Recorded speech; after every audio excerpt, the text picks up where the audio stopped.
मेरा सादर प्रणाम। यहाँ हमारे विभाग के सचिव और माननीय मुख्यमंत्री के भी सचिव श्री आलोक जी, हमारे दूसरे सचिव श्री कुमार सिल्पू जी, अन्य अधिकारीगण, सम्मानित पत्रकार बंधुओं, हम सब जानते हैं कि माननीय प्रधानमंत्री के लिए और माननीय मुख्यमंत्री जी के लिए ITI और स्किल डेवलपमेंट ये बहुत ही महत्वपूर्ण विभाग है। और जब भी कोई विषय रोजगार संबंधित आता है, युवाओं के स्किल का विषय आता है, तो प्रधानमंत्री जी, मुख्यमंत्री जी इसकी चर्चा अपने विषय में जरूर करते हैं।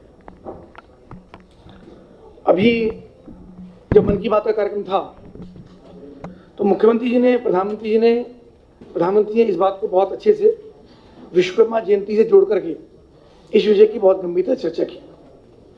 जो नई शिक्षा नीति आने वाली है, नई शिक्षा नीति का भी मूल बेस अगर उसका बहुत विस्तार से हम चर्चा करेंगे तो उसको सारी योजना जो बेस में है वो स्किल डेवलपमेंट से जोड़ के बनाई गई है।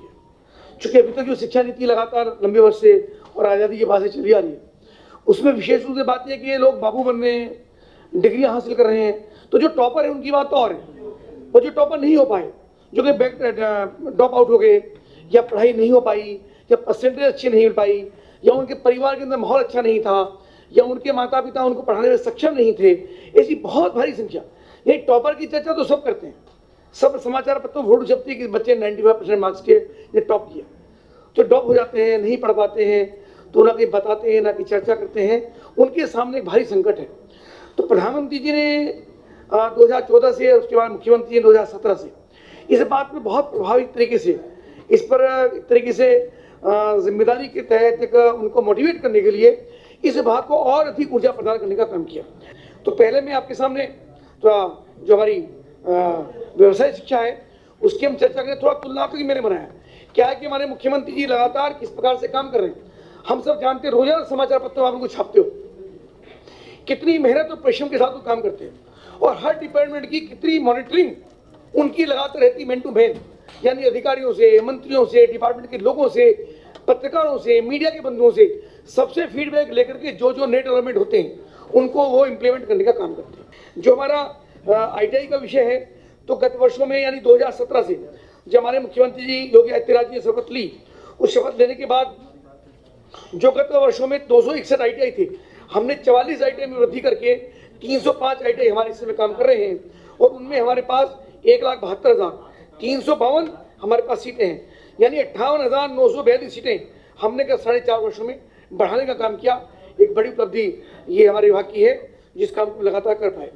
उसी के साथ साथ यानी 17 से पूर्व 2512 हमारे पास प्राइवेट ITI थे, 2749 ITI वर्तमान में है, और उनकी सीटों में भी हमने 2,39,168 की वृद्धि की है, यानी वर्तमान में हमारे पास 6 लाख से ज़्यादा सीटें हैं, और पूर्व में वो 3,70,000 सीटें थी, उनमें भी एक लगभग आधे से अधिक ये वृद्धि हम लोग कर पाए।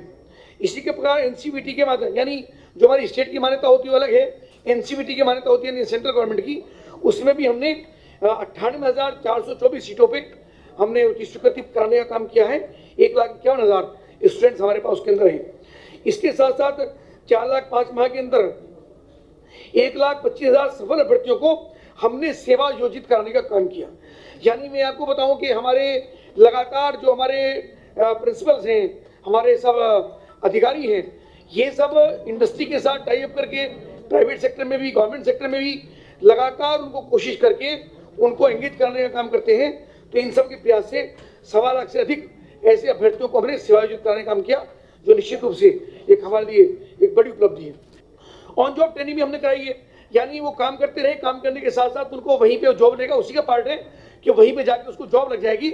यानी अगर इंडस्ट्री वाले को ये लगता है कि लड़का ठीक काम कर रहा है तो वहीं पे उसको जॉब दिलवाने का काम करता है। इसके अतिरिक्त भी हमने प्रदेश सरकार में जो जितने भी हमारे स्टूडेंट्स हैं उनको हम वर्दी दिलवाने का काम करते हैं, जिसको हम डोंगरी बोलते हैं। इसके अतिरिक्त PP मॉडल पर भी हमने 4 ITI मॉडल के रूप में, चूंकि गवर्नमेंट ने बहुत सारी ITI बनाई है, उन पर भी काम चल रहा है, तो ये एक मॉडल के रूप में 4 ITI हमने PPP मॉडल पे दी है। अप्रेंटिस में भी उनको हम, गवर्नमेंट भी उनको 1,500 रुपये देती है, सेंट्रल गवर्नमेंट 1,000 रुपये स्टेट गवर्नमेंट, और उसके अलावा उससे ज़्यादा पैसा इंडस्ट्री उसको देती है।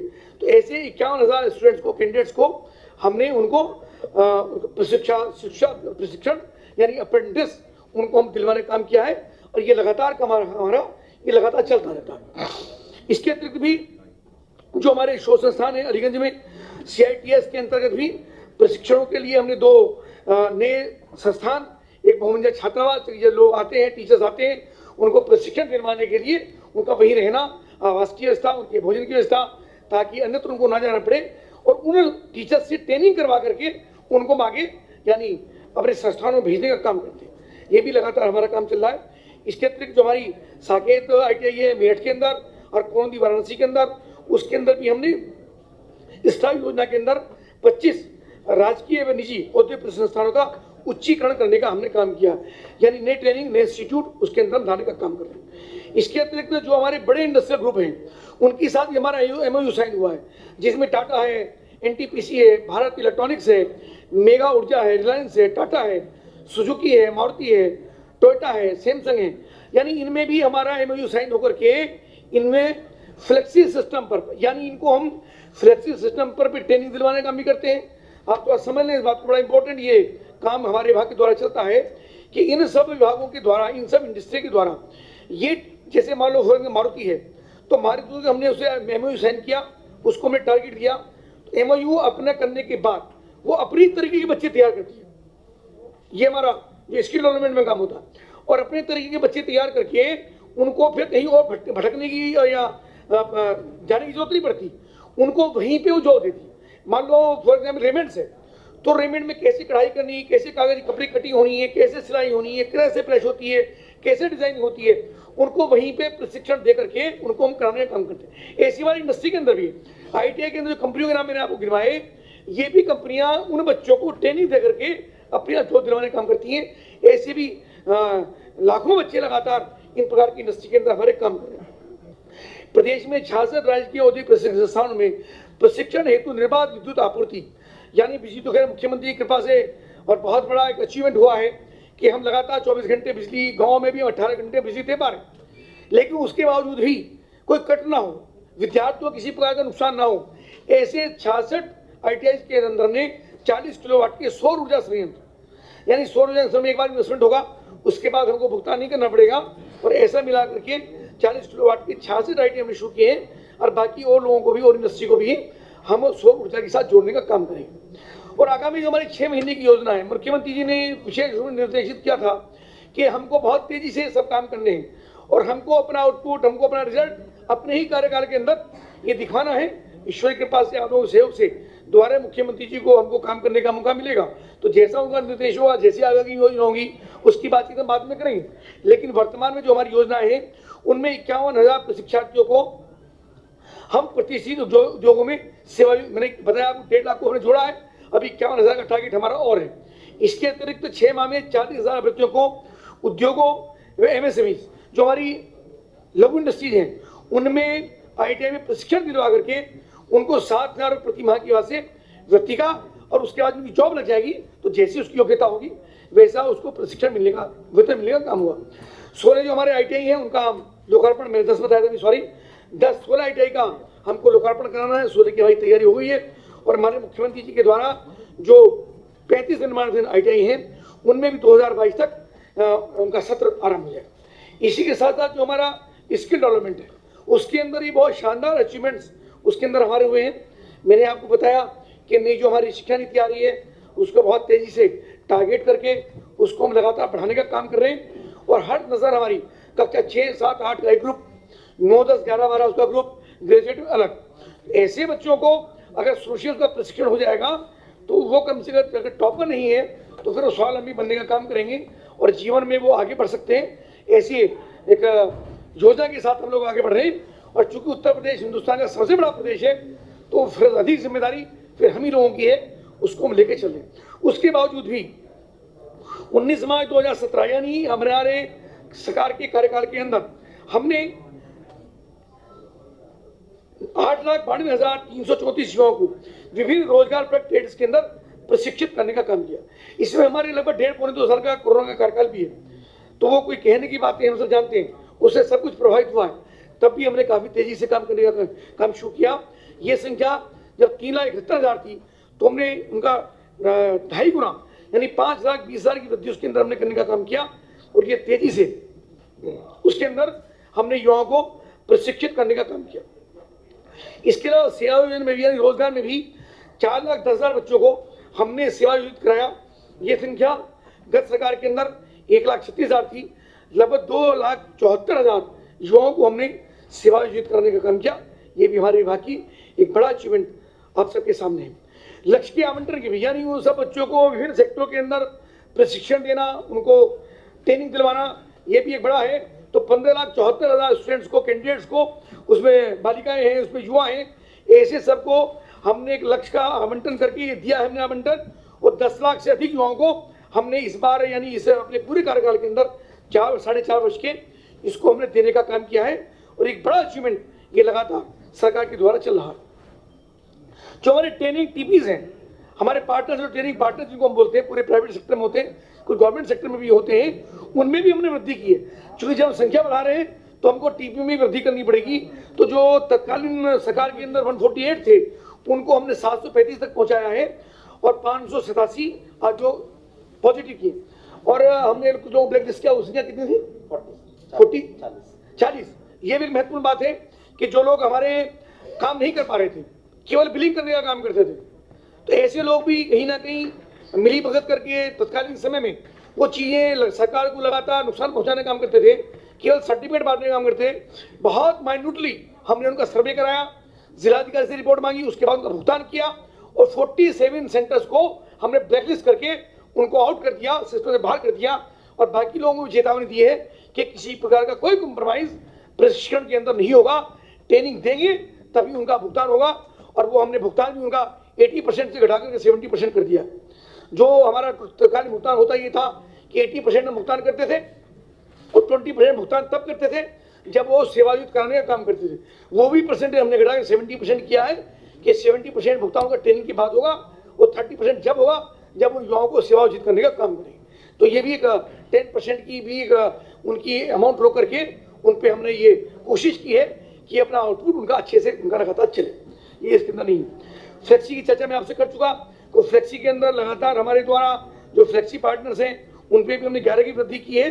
और ये हमारा बहुत शानदार तरीके से हमारी कोशिश रहती है कि लगातार बड़ी बड़ी कंपनियों को हम जोड़ करके उनको फ्लेक्सी पार्टनर बनाएं और वे सब लोग उनको ट्रेनिंग दिलवाने का काम करें। इसके अतिरिक्त जो हमारी प्रदाता अनुबंध योजना के अंतर्गत 17-18 से लेकर के 21-22 तक 24 औद्योगिक विशिष्ट संस्थान के साथ भी हमने अनुबंध किया है।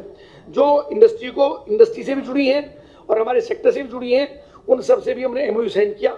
ये लगातार हमारा एक बड़ी बात हमने ये की है जो हमारे ही कार्यकाल के अंदर हुआ कि हमने सारे एग्जाम ऑनलाइन किए। अभी तक ओपन एग्जाम होता था, बहुत सारी इंडस्ट्री चलती थी, जिसके कारण से बच्चों का रिजल्ट बढ़ जाता था, ना उनका प्रशिक्षण अच्छे से होता था और जो जॉब के लिए जाते थे तो बच्चे रिजेक्ट हो जाते थे। थोड़ा मुश्किल है, लेकिन हमने उनको ऑनलाइन एग्जाम किया, इलेक्ट्रॉनिक कंप्यूटराइज एग्जाम किया। और कंप्यूटराइज एग्जाम होने के बाद थोड़ी मुश्किल होने के बावजूद भी उनको ये पता है कि तुमको पढ़ना ही पड़ेगा, प्रशिक्षण लेना ही पड़ेगा, उसके बिना तुम्हारा काम नहीं चलेगा। और उससे भी बड़ी बात ये हुई है कि हमने बायोमेट्रिक उनकी प्रेजेंस की है। कुछ लोग पहले करते थे, गड़बड़ करते थे कि नाम किसी और का, प्रशिक्षण किसी और का, सर्टिफिकेट किसी और को, बिलिंग के लिए भुगतान ले लिया। हमने उस पर 100% तक उस पर हमने रोक लगाने का काम किया है और उसको बायोमेट्रिक उपस्थिति की है। यानी जो आएगा, जिसकी प्रेजेंस होगी, उसी का नाम होगा, उसको बैठना पड़ेगा, उसको सर्टिफिकेट मिलेगा, उसी को ट्रेनिंग मिलेगी। ये भी एक बड़ी उपलब्धि हमारी सरकार की है। और हमारे मुख्यमंत्री जी का विशेष रूप से इसके निर्देश था कि कोई भी चीटिंग किसी प्रकार की ना हो, इसकी व्यवस्था करें तो एक बड़ा काम मिलकर के कम कर पाए। इसके अतिरिक्त हमने उसके लिए पोर्टल विकसित किए, यानी अगर कोई जानकारी चाहता है तो अलग अलग पोर्टल से हमने जिले के अंदर भी कमेटियां बनाई। डिस्ट्रिक्ट कमेटी जिलाधिकारी है, हमारे MIS हैं, हमारे अधिकारी हैं, ITI के प्रिंसिपल हैं। और वो कमेटी जो ODOP हमारे मुख्यमंत्री जी का प्रोजेक्ट है जो उन्होंने आते के साथ उत्तर प्रदेश के अंदर लागू किया, उसका बहुत सुंदर परिणाम उसका आ रहा है। तो उसके अंदर हमने ये किया कि हमारे जनपद की क्या रिक्वायरमेंट है। मान लो मुजफ्फरनगर से मैं आता हूँ तो मुजफ्फरनगर में हमारे यहाँ गुड़ का उत्पादन है, हमारे पेपर मिल का उत्पादन है, हमारे स्टील का उत्पादन है। तो ऐसे लोग बनारस में आप जाएंगे तो मान लो वहाँ पे कालीन का और साड़ियों का उत्पादन है। तो अलग अलग मुरादाबाद में आप जाएंगे तो मुरादाबाद में पीतल का उद्योग है। तो जहां जहां जैसी रिक्वायरमेंट है वहीं की डिस्ट्रिक्ट कोऑर्डिनेशन कमेटी हमको रिक्वायरमेंट भेजेगी और वहां स्किल डेवलपमेंट के बच्चों को, कैंडिडेट्स को हम वैसी ही ट्रेनिंग दिलवाने का काम करेंगे ताकि उनको जॉब के लिए बाहर ना जाना पड़े और वो अपने ही जनपद में काम कर सके। जनपद का भी विकास होगा, वो अपने परिवार के साथ में रहेंगे और वहां पे रहने के साथ साथ वो प्रशिक्षित भी कर पाएंगे और वहां पे जॉब भी आसानी से मिल पाएगी। ये एक बड़ा काम लोगों ने करने का काम किया। वर्तमान सरकार में भारत की अप्रेंटिस ये आपका विषय आ गया है और इसके अलावा कोविड में भी, जब कोविड चल रहा था तो कोविड में हमने 50,000 युवाओं को इंटरनेशनल लेवल की ऑनलाइन प्रशिक्षण, यानी हमने इंटरनेशनल लेवल, हमारे आप बता देंगे एसएल कुछ ही कंपनियों से उनका एमओयू हमारा साइन हुआ और हमने वहीं से उनको ऑनलाइन ट्रेनिंग दिलवा करके उनको प्रशिक्षित कराने का काम किया। इसके अतिरिक्त भी जो हमारे पीसी के अंदर यूपीएस आरएलएम के अंदर भी 45 जनपदों में 27,000 से अधिक महिला स्वरोजगार को सिलाई कढ़ाई की ट्रेनिंग में प्रशिक्षित करने का काम किया। और स्वयं सहायता समूह जो गांव-गांव के अंदर, कस्बों के अंदर काम करते हैं, वो भी हमारे साथ जुड़ी हैं, उनके माध्यम से भी हम उनको प्रशिक्षण दिलवाने का काम करते हैं। आगामी 6 महीने के अंदर भी विशेष रूप से जो हमारा नोएडा है, तो नोएडा के अंदर जो बड़ा हब बन रहा है वो इलेक्ट्रॉनिक का, और इलेक्ट्रॉनिक के साथ साथ नागरिक उड्डयन का, मनोरंजन का, मीडिया का, और जो वहाँ पे फिल्म सिटी बन रहा है, ऐसे सब लोगों को टारगेट करके वहाँ पे भी बड़े सेंटर हम खोल रहे हैं और उनको 1 लाख से अधिक बच्चों को प्रशिक्षित करवाने का हमारा टारगेट है कि उन सबको नोएडा को एक बड़ा हब हम बनाएंगे, चूँकि दिल्ली से भी जुड़ा है और एक तरीके से इंटरनेशनल, एक वो डेवलप इंटरनेशनल सेंटर की तरह नोएडा लगातार डेवलप हो रहा है, तो वहाँ भी हम एक सेंटर बना करके उनको प्रशिक्षित दिलवाने का काम करेंगे। इसके अतिरिक्त नई शिक्षा नीति की चर्चा मैंने आपसे करी थी, दोबारा रिपीट करने की आवश्यकता नहीं है। तो हमको लगता है कि अन्य जो उद्योग की बल्कि आवश्यकताएं, life sciences, rubber, instrument, automisation, service line, communication, leather, hydrocarbon, iron, logistic, इन सब में भी, यानी जिन सेक्टरों के अंदर, मैं आपको थोड़ा अपनी बात को समापन को ले जाते हुए, जिन जिन सेक्टर्स के अंदर, जैसे मैं आपसे एविएशन की बात करूँ, मान नागरिक उड्डयन की बात करूँ, तो ठीक है, पायलट तो हम लोग नहीं बनाते, लेकिन हजारों प्रकार के काम उनके पास हैं, वो लॉजिस्टिक में है, इलेक्ट्रॉनिक में है, जो हजारों प्रकार की लेबर उनके पास रहती है, उनकी आवश्यकता पड़ती है। ऐसे सब लोगों को ऑफर दे करके, सेंट्रलाइज बना करके उनको हम प्रशिक्षित करने का हम काम कर रहे हैं और करने वाले हैं। एक बड़ी योजना ये, इसको हम लेकर के चल रहे हैं। मुझको लगता है कि हमारा विभाग व्यवसाय शिक्षा और कौशल विकास, प्रधानमंत्री जी के, माननीय मुख्यमंत्री जी के जो संकल्प उन्होंने हमको दिया है, जो निर्देश उन्होंने किया है, उनके संकल्प को साकार करने में और भारत को आत्मनिर्भर बनाने में हमारे विभाग की बहुत बड़ी भूमिका है और बहुत तेजी के साथ इसको हम आगे ले जाने वाले हैं। मैं आपसे बहुत बहुत धन्यवाद करता हूँ। कोई विषय होगा तो बातचीत कर सकते हैं। धन्यवाद।